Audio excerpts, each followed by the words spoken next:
Kane, entertainment editor. The bright side is you can't get away with anything anymore.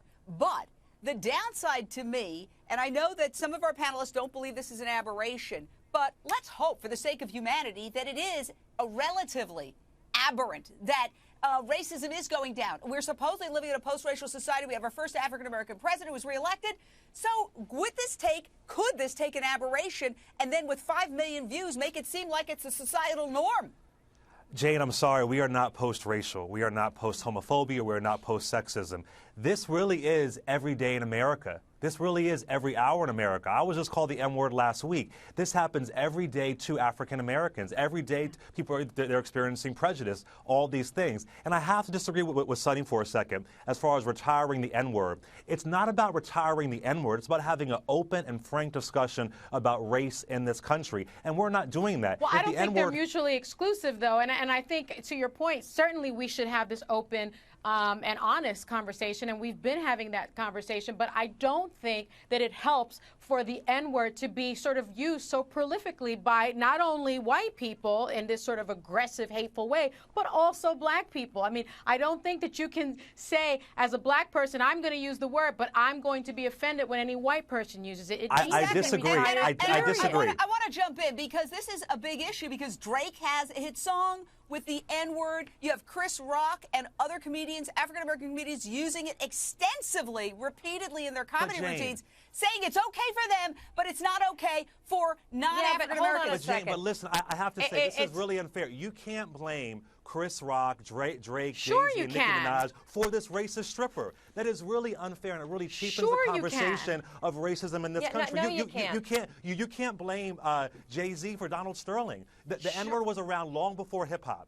It's been around for a very long time. And it perpetuates it. And it also, and if you listen to what she said, yes, but what she said, this stripper, I don't want to call her a stripper. I don't know what she does, but that's purported self-described stripper. She's a stripper. Self-described stripper. She self-proclaimed. She is saying, the N-word, if you look it up in the dictionary, it has nothing to do with race. And I think a lot of people do feel that way because of its use, because it's it's prolific, right? It's used everywhere, and because they hear people like Jay-Z, who people idolize, they hear Drake, people are using it in music, they think, well, that sort of takes the racial sting out of it. And I'm here to say it doesn't, because when it's used towards me as a person of color, it's hurtful.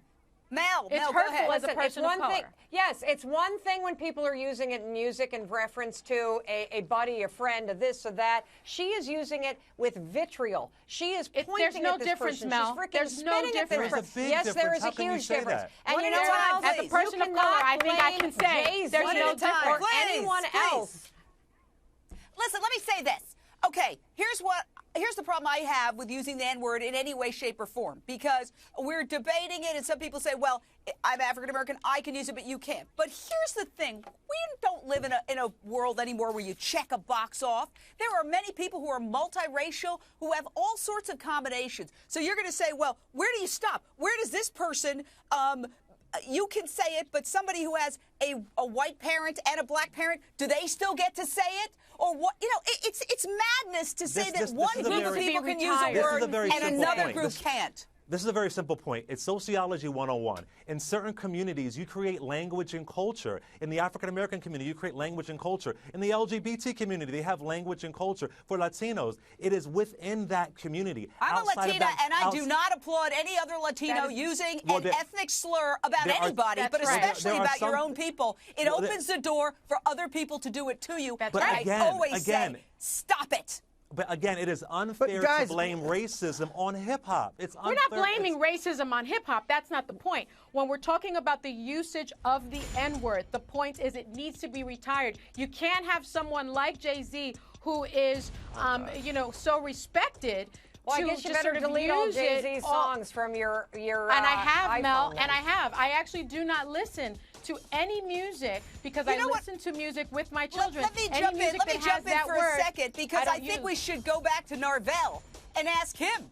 Narvel, you were the man on the receiving end. Do you think it's okay for some people to use the word like Drake and Chris Rock and others no? I didn't catch the other guy's name. Growing up, it was what we said. but it was two words. You have N-I-G-G-A, and then you have N-I-G-G-E-R. So those two words are a bit different, a lot of difference. One was used to demean slaves. Another was used for acceptance among the African American community.